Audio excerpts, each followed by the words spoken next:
राज्यातील शेतकऱ्यांसाठी आज दिवसभराच्या सकाळच्या ठळक व झटपट बातम्या।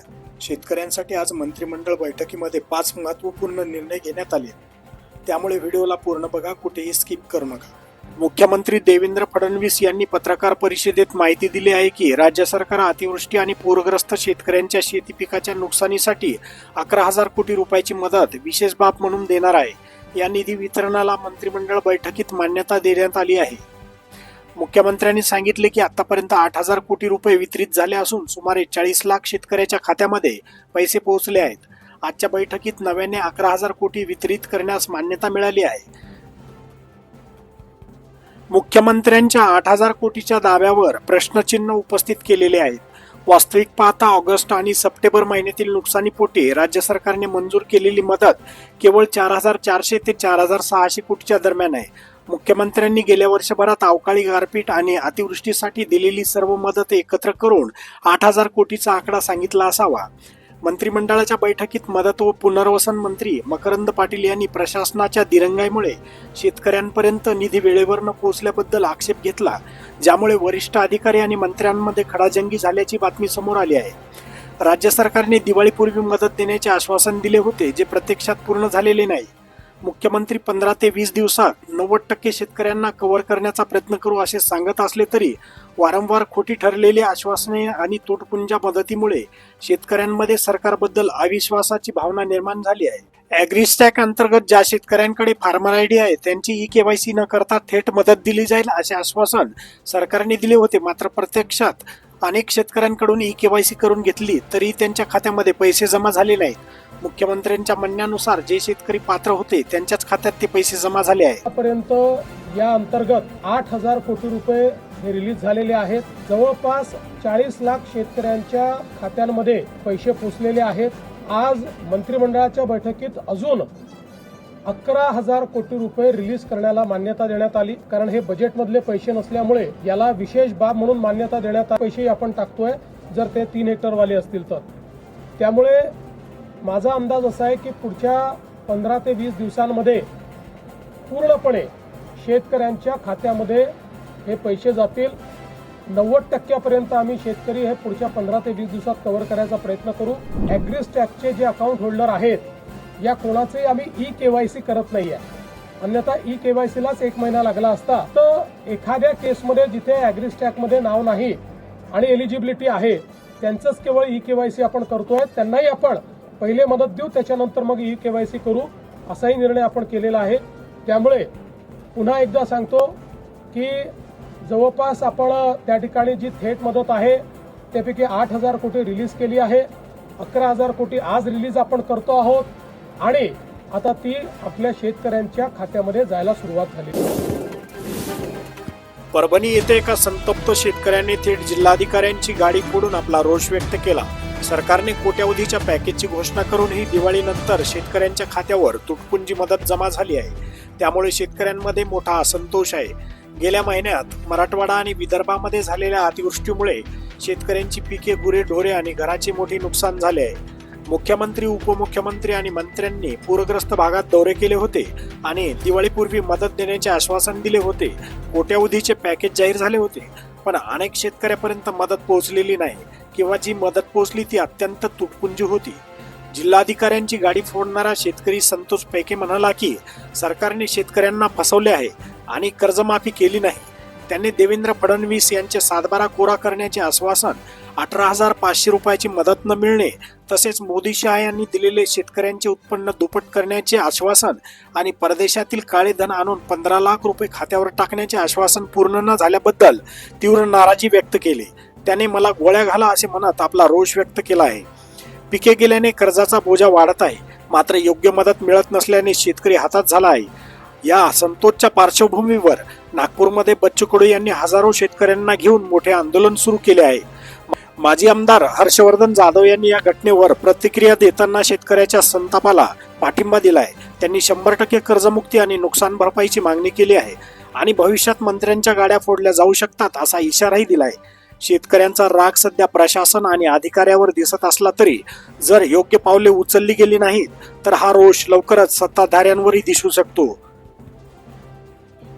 शेतकऱ्याची संपूर्ण कर्जमाफी झाली पाहिजे. आपले शेतकरी मध्ये विधानसभेच्या निवडणुकीमध्ये देवेंद्र फडणवीस साहेब म्हणले होते शेतकऱ्याचा संपूर्ण सातबारा कोरा करू. फडणवीस साहेब तुम्ही शेतकऱ्याचा सातबारा कोरा करा. 18,500 देतो म्हणून तुम्ही घोषणा केली, 3,000 4,000 देणार. फडणवीस साहेबाचं हे सगळं चुकीचं वागणं. कर्जमाफी दिली नाही, 18,500 म्हणून दिले नाही, सतत आश्वासन देणं. मोदी साहेब म्हणले शेतकऱ्याचं उत्पन्न दुप्पट करू, केलं नाही शेतकऱ्याचं उत्पन्न दुप्पट. अमित शहा म्हणले होते शेतकऱ्याच्या खात्यावर 15 लाख रुपये टाकतो, विदेशातून काळं धन आणतो. आणलं का हो? मला गोळ्या घाला येत नाही. मी फोडी गाडी कोणाची फोडी मला माहित नाही. मी भेटणारा कार्यकर्ता नाही. आम्ही काय चूक केली हो? आम्ही तुम्हाला सतत मतदान केले. आम्हाला 18,500 दिवाळीला तुम्ही देणार होता भेट. बघा काय हाताची हालत केली. माझा हात मोडून टाकला काट्या घालून. एक मिनिट, माझं काय म्हणता केली मला गोळ्या घाला. मी पोलिसला भेट नाही. पोलीस माझे भाऊ आहेत. 100% पैसे दिवाळीच्या आधी शेतकऱ्यांच्या खात्यात पडतील असं सरकारनं बिंबीच्या देठापासून सांगितलं, पण प्रत्यक्ष तसं झालं नाही.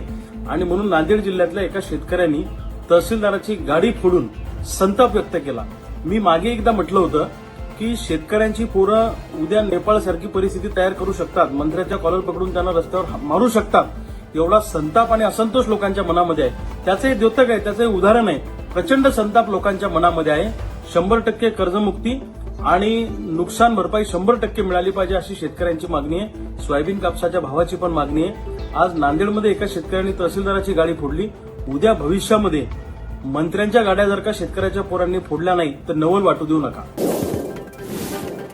पहिल्यांदाच थेट भाष्य सामाजिक सौहार्दासाठी पुढाकार घेऊ मंत्री पंकजा मुंडे यांचा जरांगे पाटलांना मैत्रीचा प्रस्ताव.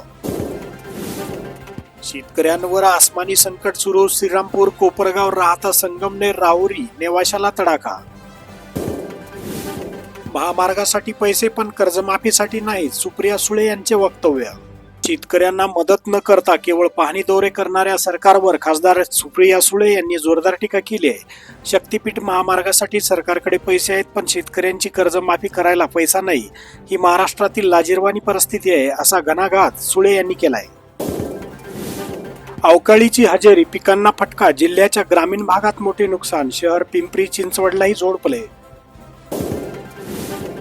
रब्बीच्या पेरणीत पावसाचा खोडा, कपाशीला आहे धोका.